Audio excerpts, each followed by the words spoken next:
হরে কৃষ্ণ কৃষ্ণ কৃষ্ণ হরে হরে। তো ভক্তবৃন্দগণ, আজকের ভিডিওটি রয়েছে হিন্দু শাস্ত্র অনুসারে বাংলার 12 মাসের 13 পার্বণ, তার মধ্যে মার্গশীর্ষ মাস অর্থাৎ অগ্রহায়ণ মাস পেরিয়ে পৌষ মাস পড়েছে। 2025 সালের 17 ডিসেম্বর বুধবার থেকে শুরু হয়েছে পৌষ মাস এবং তা শেষ হবে 14 জানুয়ারি বুধবার। শুরু হয়েছে বুধবারে এবং তা শেষ হবে বুধবার। তাই 2025 সালের পৌষ মাসের অনেকটাই গুরুত্বপূর্ণ রয়েছে। হিন্দু পঞ্জিকা অনুসারে প্রতিটি মাসের নিজস্ব বিশেষ তাৎপর্য রয়েছে। যেমনটা অগ্রহায়ণ মাসের বিশেষ তাৎপর্য ভূমিকা ছিল, তেমনই পৌষ মাসেরও অনেক গুরুত্বপূর্ণ ভূমিকা রয়েছে। এই মাসটি ভগবান শ্রীবিষ্ণু এবং মাতা দেবী সম্পদের লক্ষ্মীর অত্যন্ত প্রিয়। তাই এই মাসে যে কোনো কাজকর্ম করার আগে বিশেষ করে এই নিয়মটি যদি আপনারা পালন করতে পারেন তা অত্যন্ত শুভ হতে পারে। আর অবশ্যই মনে রাখবেন, পৌষ মাসের এই বিশেষ দিনগুলোতে ভুল করেও কাউকে এই 5টি জিনিস আপনারা দান করবেন না, নইলে পরিবারের অমঙ্গল, দুর্ভিক্ষ এবং নানা ধরনের সমস্যার সম্মুখীন হতে পারেন আপনি। এছাড়াও আর্থিক সংকটের মুখোমুখি পড়তে হবে আপনাকে। তাই বিশেষ করে সতর্কতার মাধ্যমে এই পৌষ মাসের প্রত্যেকটি দিন অতিবাহিত করতে হবে সকল ভক্তদেরকে। তো অবশ্যই জানবেন পৌষ মাসে কোন কোন জিনিস দান করা থেকে আপনাকে বিরত থাকতে হবে। আর বিশেষ করে ভিডিওটি আপনাদের জন্য অত্যন্ত গুরুত্বপূর্ণ হতে চলেছে, তাই ভিডিওটি অবশ্যই শুরু থেকে শেষ পর্যন্ত ভক্তি সহকারে শ্রবণ করবেন। আর চ্যানেলে নতুন হয়ে থাকলে দয়া করে চ্যানেলটিকে সাবস্ক্রাইব করবেন, লাইক করবেন, কমেন্টে ভক্তি, ভালোবাসা, শ্রদ্ধা দিয়ে জয় শ্রীকৃষ্ণের জয় লিখে দিতে ভুলবেন না এই পৌষ মাসের যে কোনো দিন।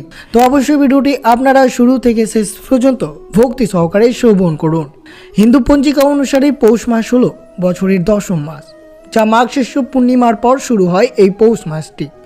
এই বছরের পৌষ মাস শুরু হয়েছিল 2025 সালের 17 ডিসেম্বর থেকে এবং তা শেষ হবে 2026 সালের 14 জানুয়ারি। অর্থাৎ এই পৌষ মাসে ভাগ নামক সূর্যের পুজো করা হয়ে থাকে। অর্থববেদ এবং সূর্য উপনিষদ সূর্য দেবতাকে পরব্রাহ্ম হিসেবে বিবেচনা করা হয়েছে।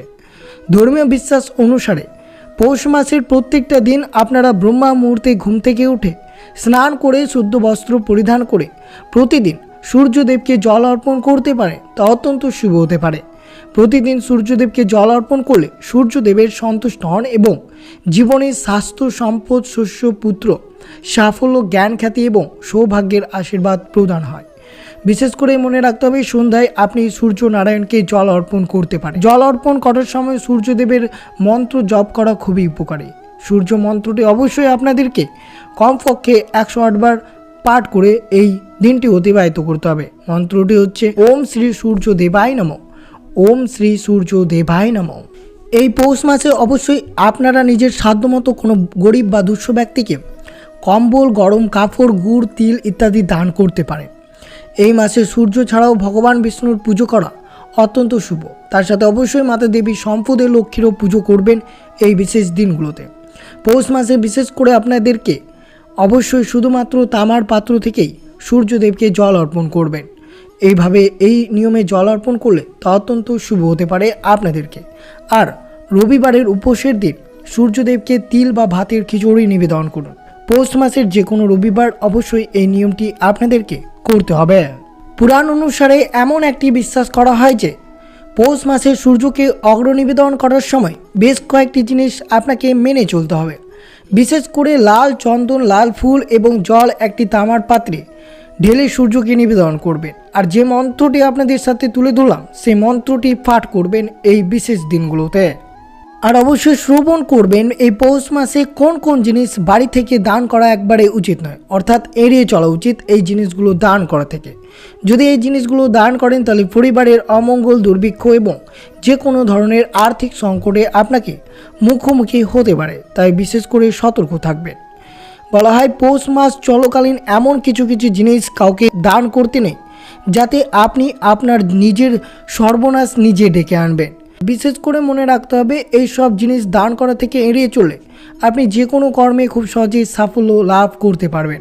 অনেকেই হয়তো এই জিনিসটি এড়িয়ে চলবেন, কিন্তু বাস্তুশাস্ত্র অনুসারে এমনও কয়েকটি জিনিস দান করা আপনাদেরকে অনুচিত, অর্থাৎ উচিত নয়। বিশেষ করে মনে রাখতে হবে, পৌষ মাসের কোনো দিন কাউকে কালো সর্ষের দান করবেন না। কালো সর্ষে যদি দান করেন তাহলে আপনার জন্য খুবই অশুভ এবং অমঙ্গল হতে পারে। কালো সর্ষে কারোর থেকে চাইবেন না বা কাউকে দান করবেন না পৌষ মাসের যে কোনো দিন। এই দিন কালো সর্ষে দান করা বা গ্রহণ করা এড়িয়ে চলতে হবে। পৌষ মাসের দিনগুলোতে কাউকে দান করবেন না। যদি আপনি পৌষ মাসের যে কোনো দিন দান করেন তাহলে আপনি আপনার জীবনের খারাপ সময় নেমে আসতে পারে। কারোর কাছ থেকে চাল নেবেন না, কাউকে চাল দেবেন না। বিশেষ করে পৌষ মাসের বৃহস্পতিবার একবারই করবেন না। কিন্তু যদি দেখেন কোনো ভিক্ষুক আপনার কাছে এসে দুমুঠো চাল চাইতে, তাহলে চাল দিয়ে সাহায্য করতে পারে, কারণ আপনার এই সামান্য সাহায্য হয়তো তার অনেক উপকার আসতে পারে। কিন্তু দান করবেন না। পৌষ মাসের কোনো দিন কাউকে টাকা ধার দেবেন না। এই সময় টাকা ধার দিলে আপনার নিজের বিপদ নিজে ডেকে আনবেন।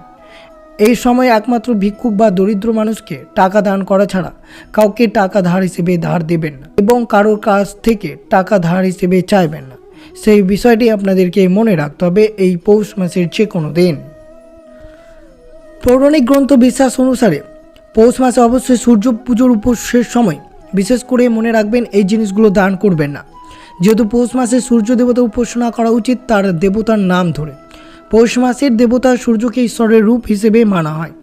পৌষ মাসে সূর্যকে অগ্র অর্পণ এবং উপবাস রাখার বিশেষ গুরুত্ব বিবেচনা করা হয়। অবশ্যই পৌষ মাসের যে কোনো রবিবার আপনারা যখন ভগবান সূর্যের উপাসনা করবেন তখন বিশেষ করে মনে রাখবেন কোনো ধরনের মাছ, মাংস, আমিষ, রসুন, পেঁয়াজ এইসব যাতে না গ্রহণ করেন, এই বিষয়টি আপনাদেরকে মাথায় রাখতে হবে।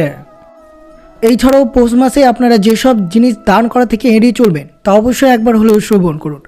এই মাসে ও দানের ওপর জোর দেওয়া হয়, যেমন বিশেষ করে গরম কাপড়, তিল, গুড়, খাদ্যবস্ত্র। তবে কিছু জিনিস দান করা থেকে এড়িয়ে চলতে হবে, যেমন ঝাড়ু।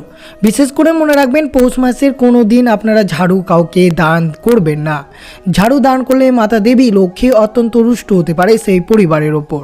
এছাড়াও আপনারা শুভ কাজে বিয়ে বা গৃহপ্রবেশ করা উচিত নয় এই পৌষ মাসে। এছাড়াও মাংস, মদ্যপান, বেগুন, মূলা, মসুর ডাল, কালোজিরা, ফুলকপির মতো কিছু খাবার বর্জন করতে হবে। এছাড়াও দান করা থেকে আপনাদেরকে এড়িয়ে চলতে হবে। অবশ্যই মনে রাখবেন এই শুভ দিনগুলোতে ঝাড়ু দান করবেন না, নইলে আপনার বাড়ি থেকে লক্ষ্মী ত্যাগ করবে। তাই অবশ্যই বিশেষ সতর্কতার মাধ্যমে এই পৌষ মাসটি আপনাদেরকে অতিবাহিত করতে হবে। আর অবশ্যই শ্রবণ করুন পৌষ মাসে কি করবেন কি করবেন না। পৌষ মাস, মল মাস, এই মাসটি কিন্তু অনেকের জীবনের শুভ ফল এনেছে। কিন্তু এমন কোন কোন দেবতা উপাসনা করলে এই পৌষ মাসটি আপনার জন্য অত্যন্ত প্রিয় হয়ে যেতে পারে। পৌষ মাসে কৃষ্ণ পুজো করার উপযুক্ত সময়। পুজোর শেষে গো মাতাকে অবশ্যই খাওয়াবেন। এই মাসের প্রতি রবিবার সূর্যদেবকে দীপ ধূপ জ্বালিয়ে হলুদ ফুল, হলুদ রঙের মিষ্টি দিয়ে পুজো করলে মনের কামনা পূর্ণ হবে। প্রতি মাসের প্রতি সন্ধ্যায় তুলসী গাছের নিচে সর্ষের তেল দিয়ে প্রদীপ জ্বালিয়ে জীবনের সব আধার দূর হয় এমন বিশ্বাস রয়েছে। পৌষ মাসে বৌদিক মতে মন্ত্রোচ্চারণ করে বিয়ে, পৈত, অন্নপ্রাশন, গৃহপ্রবেশ করবেন না। এই বিষয়টি আপনাদেরকে মনে রাখতে হবে এই পৌষ মাস চলমান। এই মাসটি নারায়ণের পুজোর চেয়ে শ্রেষ্ঠ বলেই মনে করা হয়। এমন অবস্থায় গীতা পাঠ করুন, বিষ্ণুর সহস্র নাম পাঠ করুন এবং নারায়ণ মন্ত্রগুলো জপ করতে পারেন। তা অত্যন্ত শুভ হতে পারে আপনাদের জন্য। হিন্দু ক্যালেন্ডার অনুসারে এই পৌষ মাসটি অত্যন্ত সূর্যদেব এবং নারায়ণ পুজোর জন্য অত্যন্ত ফলপ্রসূ বলেই মনে করা হয়। এই মাস সূর্য দেবতাকে ভোগ নামে পুজো করা হয়ে থাকে। তো অবশ্যই সব কিছু আপনাদের সাথে বিস্তারিতভাবে আলোচনা করা হলো যে পৌষ মাস চলমান আপনারা কোন কোন জিনিস দান করা থেকে এড়িয়ে চলবেন। আর বিশেষ করে মনে রাখতে হবে এই শুভ দিনগুলোতে এই কাজগুলো পৌষ মাসে করবেন না। তো এই ছিল ভিডিওটি ভালো লাগলো অবশ্যই চ্যানেলটিকে সাবস্ক্রাইব করবেন, লাইক করবেন, কমেন্টে ভক্তি, ভালোবাসা, শ্রদ্ধা দিয়ে জয় শ্রীকৃষ্ণের জয় লিখে দিতে ভুলবেন না এবং ভিডিওটি আপনার আত্মীয় ভক্ত বা বন্ধুদের সাথে অবশ্যই শেয়ার করবেন। সুস্থ থাকবেন, সতর্ক থাকবেন। জয় শ্রীকৃষ্ণ, রাধে রাধে।